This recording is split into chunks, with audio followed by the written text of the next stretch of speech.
He's taking a lot of punches.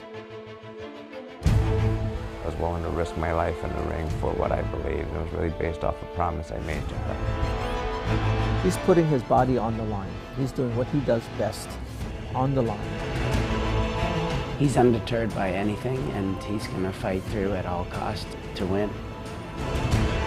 He's setting an example for others. I can't wait to see what's next.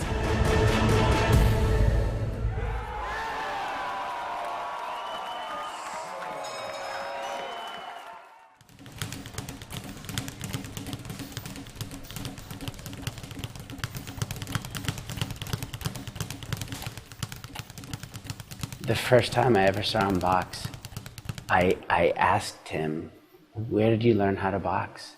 And he said, "I've never boxed before." Boyd's got dynamite in both hands, and he's got as much natural boxing ability as anyone I've ever met. Boyd was a young freshman who had just completed plebe boxing. He was a plebe, a freshman at West Point. And I wondered who this young freshman was who kept hanging around and going to practice, and I never could quite get his name right. When I ended up knocking out the captain of the boxing team, who was a senior and a firstie. And I very quickly knew who he was. So that's how it started. Two new soldiers we got for Asmore? No, one of those. I'm a captain in the United States Army Reserve. I'm assigned to the 1st Mobilization Support Group. I am a plans officer right now. So you thought you were running it for the 16 0, but you're not. Come June 28th of this year, I'll have been in for 16 years.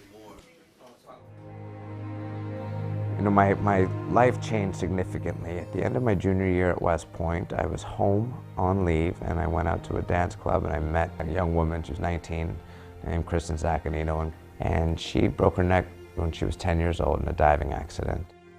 Kristen and I, we became a couple officially September 22nd of 2004, and we stayed together for almost 5 years, and during that time, her dream of walking again became the only thing that mattered to me in this world. And so it started a whole cascade, and I started getting involved with different circles, learning about cutting-edge research. So then one of the circles we got put involved with, in touch with, was at Rutgers University. The W.M. Keck Center for Collaborative Neuroscience is run by a Dr. Wise Young. Dr. Wise Young was one of Christopher Reeve's advisors. And since '08, he had been working on his own clinical trial. So nobody is treating long-term chronic spinal cord injury. We have found a therapy that restores walking, bowel and bladder function in such patients. More than half of our patients are walking. They can pee and poop on their own. And the data looks promising, and therefore we're proposing worldwide phase 3 trials. So Dr. Young needed to raise funds for this trial. I needed to get FDA approval.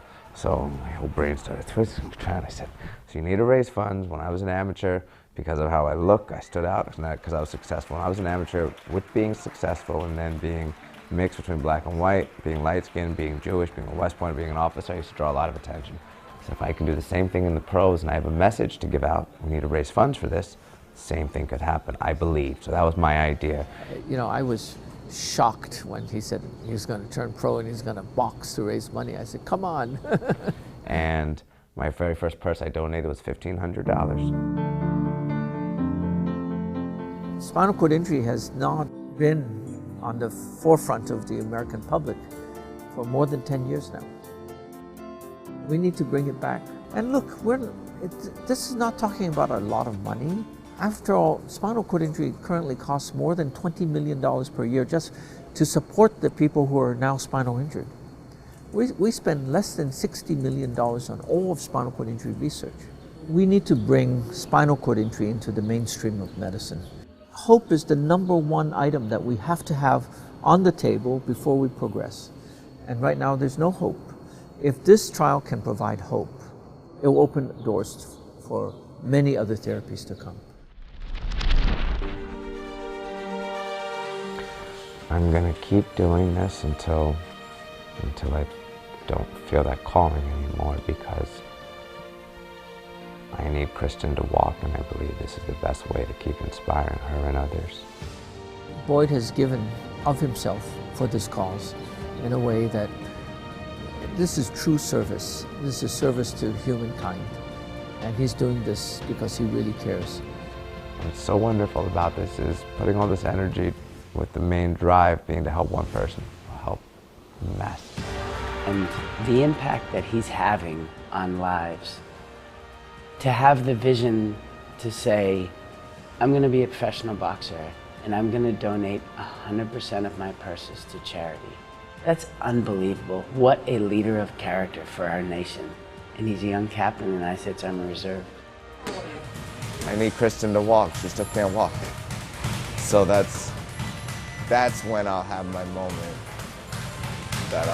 That's really all it is. It's all that matters.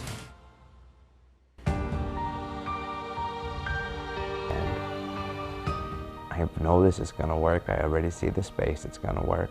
I just have to go through the motions to get to that space. It's something that's curable, and we need to do it.